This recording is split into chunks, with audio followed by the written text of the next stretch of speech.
Hey everybody, my name is Steven and welcome back to the Storytime channel. Without wasting any time, let's get into the stories of the day.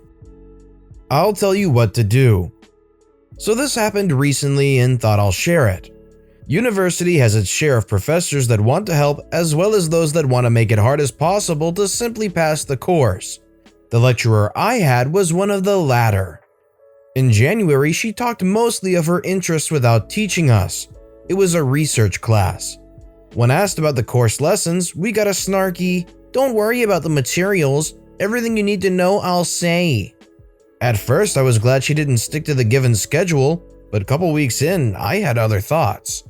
Fast forward to when online classes was a definite thing. I started recording the online lessons to review over the materials.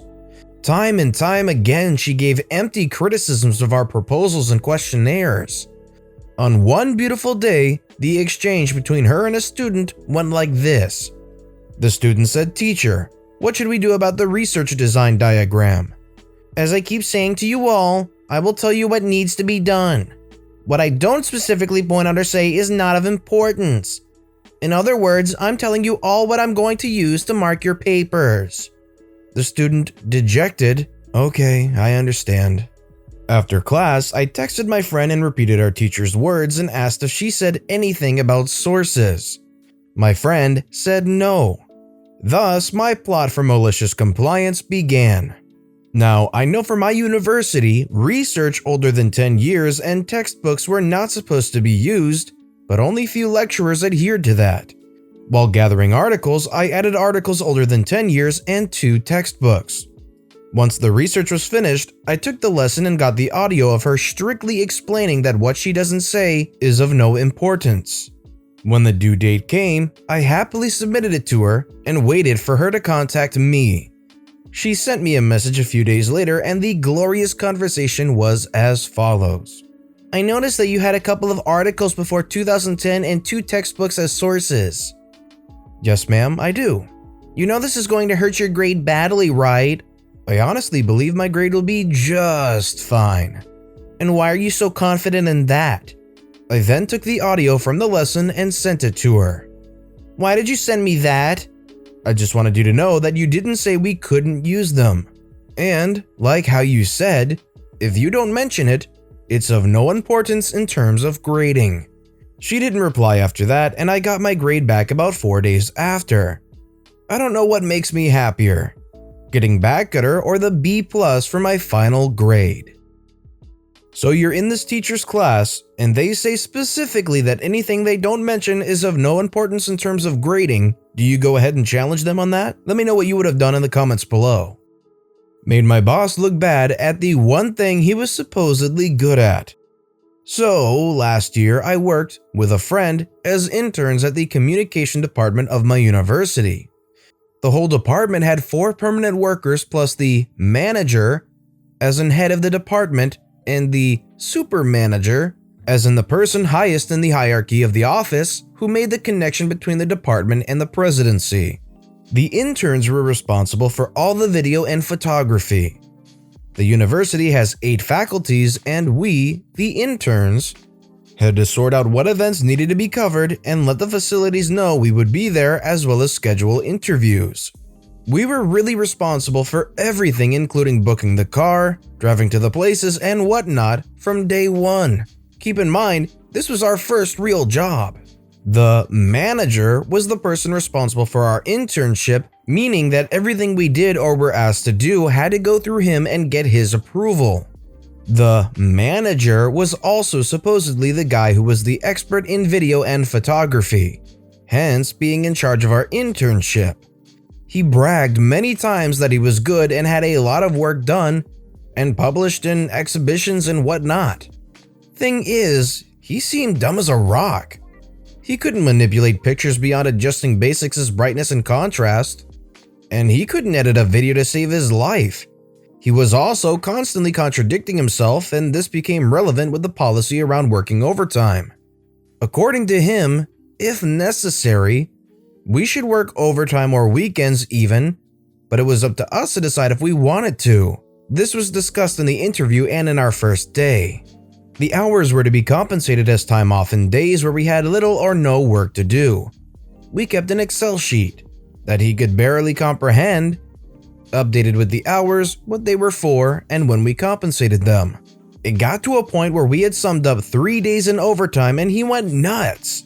Said it was unnecessary, that we shouldn't have covered most events, even though he knew about them, as we had to present him with a sort of report on what we wanted to cover. And that, from that moment on, everything had to go through him. As it already was, it was not our fault he didn't pay attention to the things we wrote. So here comes the malicious compliance. As my colleague and I were sick of him, for many reasons other than these, we decided to not work overtime ever again. Because we were not forced to, and we were only doing it for the best interest of the department, as we were not getting paid extra. In the following week, there's this important opening of an exhibition from the theater faculty, and surprise, surprise, it's at night. So my colleague and I stick to our decision and we both say we can't. Well, it was so important that even the super manager begged us to go. We couldn't. So the manager had to go, as he was the only other one who was good with video and photography. Except he wasn't. He filmed the whole thing with the wrong shutter speed, so the entire video had 2 green stripes across it. He didn't know how the sound recorder and lapel microphones worked, so he took a Rode mic to attach to the camera. Didn't manage to get that one to work either, so he simply used the camera sound. Overall, it was a poop show. I was asked by the super manager to correct the video as well as possible. I could have made more, but I didn't, as his name was in the credits and I thought he deserved that kind of credits. It took weeks to upload the video because it was just too bad. This way we proved to him that we were much better at our job than he thought we were, and he proved to be a useless person in that office once more. I quit not much later. Sounds like the manager was trying to play a game of fake it till you make it, and it seemed to be going well for them when they could get other people to do the dirty work for them, but then they got overconfident and basically exposed. I maliciously made them comply. While walking through a big box store's discount section, I saw a KitchenAid standing mixer for on sale for $100 because it was an open box. I enjoy cooking and had always wanted to get into baking, so I picked it up and went straight to the checkout with it. When I got home with my new, heavily discounted prize, I realized that inside the box was indeed a standing mixer, but it was a Faberware, not a KitchenAid. Someone had obviously switched it out to get the KitchenAid at the Faberware price, which just so happens to be $100. I was disappointed and ended up taking it back. When I took it back, I explained that there was a Faberware mixer in the KitchenAid box, and they agreed that someone had switched it out and just gave me my money back.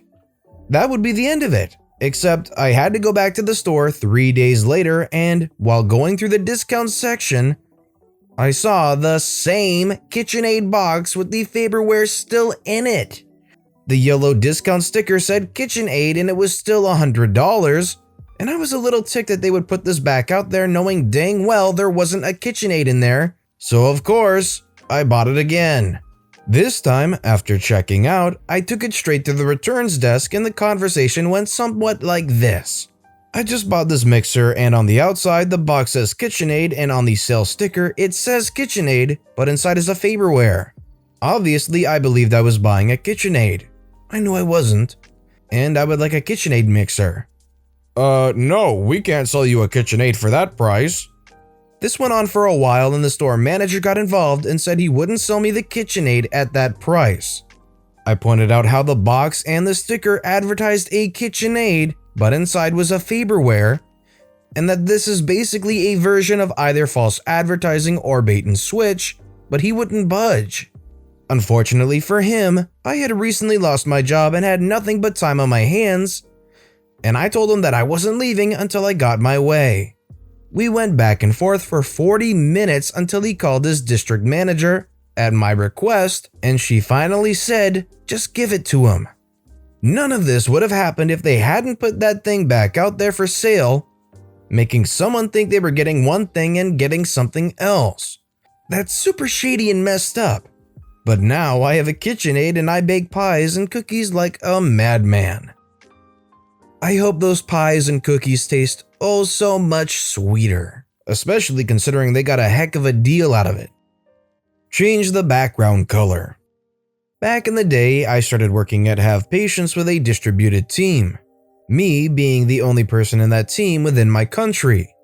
First week on the job, my manager assigned me a mentor. I'm also a guy and my mentor seemed a pretty macho dude, but in a positive way. My mentor told me to learn a certain JavaScript library and make a small web page with it. He gave me the rest of the week for it. Would have taken me only a few hours if I wasn't so busy talking to local colleagues and navigating through all corporate tapes and every color of the rainbow and then some. By noon Friday, I was ready and reached out to my mentor. He was busy and gave me some busy work. Change the background of the application. Normally that would have been a 30-second change, just alter 3 to 6 characters. But I decided to do my due diligence. He didn't specify which color, so I looked online for the color code of a certain color and triple checked if it was the right one. In the end, my mentor did see the humor in it, but he asked to change the color to something more appropriate. Which color I picked? The Barbiest pink I could find. You gotta clarify if you ask for things like that. Nobody specifically said design is an OP's forte, so don't be surprised when a very interesting color choice was made. You want me to fill out your report honestly? Okay, enjoy repeating a year of medical school. Some background. I am a senior registrar, mid-level doctor in my country. Part of my job is the day-to-day training of medical students. At the end of each run, there is a form called a Clinical Supervisor's Report, or CSR, that needs to be filled out for each medical student, usually by the consultant in charge, big boss doctor of a team, my boss. When a consultant is not available, a registrar can fill it out instead. This has a huge impact on your ability to pass each year of medical school. Enter Bob. Bob was a terrible student. He was in his 4th year, first of 3 clinical years. He never came to ward rounds, never went to teaching, was hardly ever at the hospital, and just generally didn't give a dang. He would always expect to be given everything he needed to pass. This would be somewhat forgivable if he also knew his stuff, but he never did. Just all around lazy and entitled. Bob came to me on his last run of the year a little concerned. You see, you can fail one of your 6 CSRs a year. Medical schools understand that sometimes you can get a butt for a consultant who just doesn't like you. We aren't teachers and medicine is a profession not exactly known for fairness. If only one CSR is a fail with no other deficiencies, it's assumed the consultant was in the wrong and you can pass the year. Well, Bob had already received a fail in one CSR this year. He hadn't spent any FaceTime with our consultant and was worried that she would fail him as well. He begged me to do his CSR for him. He specifically asked me to be as honest as possible on it. I'm a friendly guy, so he thought I would let things slide. It's technically within my authority to do it, and my consultant had already complained to me about never seeing the medical student, so I figured why not. I'll fill out the CSR as honestly as I can, just like you asked me to. Guess who is still a 4th year? Honestly, I commend OP greatly for this. It shouldn't be, but it feels like if I was in their situation, it would be hard for me to write this person off, knowing that I was sending them back for another year to repeat, but they didn't deserve it by any stretch of the imagination. We don't use our copier enough? We can't use it. It is broken again. I used to work as a civilian employee for a military department, but it was like a normal office job in most respects, so I don't think this is a good fit for military stories. We prepared briefing packets for the personnel involved in upcoming military operations, so that everyone knew what maneuvers would be performed, with which vehicles and in what order, and for every briefing we would probably make about 20 packets, and each packet was probably about 30 to 40 pages. We would print one packet and then make copies on a standard photocopier. But the copier we were provided by our program office with was just a light-duty model that could not handle the intense load of making copies constantly to support multiple briefings a day. There was a rule that the machine had to make about 20,000 copies a month before the program office would pay for a heavier duty model. We would get our copier fixed and it would work for 3 to 4 days, during which time it would make about 14,000 copies, but then it would fail and be down for weeks again. The copy machine repairman was out so frequently, we joked about letting him leave his coffee cup there and join our coffee mess. If the machine was working properly, we could easily exceed the 20,000 copy threshold for a heavier duty machine, but it never stayed working for more than a few days at a time after being fixed. The next time the machine broke down, I decided to go use the copier outside the program office, tying up their machine.